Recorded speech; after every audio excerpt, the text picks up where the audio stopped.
We know glaciers and ice sheets are melting. What remains uncertain is how quickly.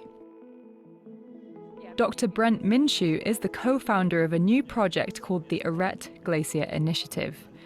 One of its aims is to improve sea level rise forecasts so that the world can prepare for its impacts.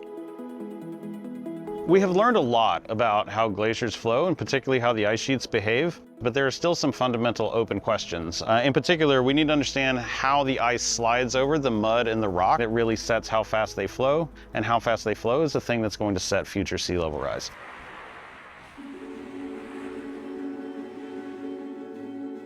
The Arrête Glacier Initiative has provided funding to scientists here in Wisconsin who are studying those interactions between ice and the bed it sits on. Lake Michigan was carved out tens of thousands of years ago by an enormous glacier called the Lake Michigan Lobe.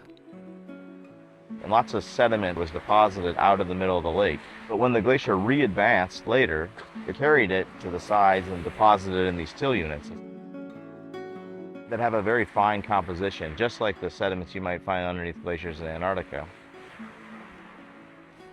Now we can go around to places like this and gather till that we can use in our experiments.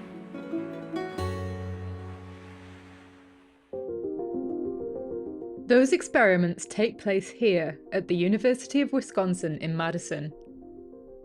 When you look at the bottom of fast-moving glaciers, the ice is often at something called the pressure melting temperature. And what that means is that the ice is right at the point where it would melt, making that ice-bed interface really important for controlling how fast the glacier will move. The problem is that that interesting spot that we want to study is below 2 kilometers of an ice sheet. So rather than having to go to an ice sheet and drill all the way through it, we can do those sorts of things in the lab, and importantly, we can do them in a controlled environment. This is the machine that makes it possible, a ring shear device. This is a giant machine that basically takes a donut or a ring shape of ice and presses it against some substrate that we would use to simulate what's at the bottom of a glacier.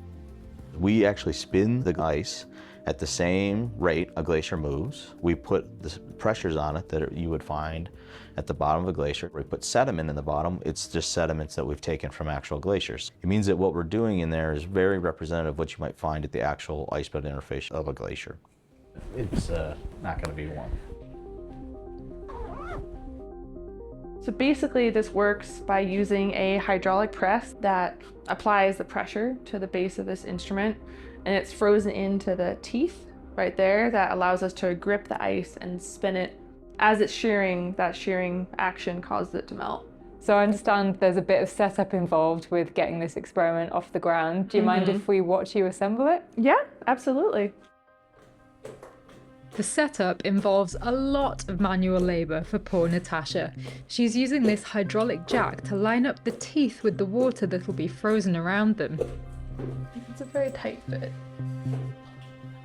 So now we will drop the temperature in the freezer to about -8. So you wait for 3 or 4 days, make sure the ice is fully frozen into those teeth at the top. And once that happens, we'll warm up the outside just so it's not stuck to the walls. And then we start spinning. Very slowly. Very slowly, yes. This camera captures what happens inside the tank. The data that we collect out of these machines helps us improve the physics that goes into these ice sheet models that then improve sea level rise predictions.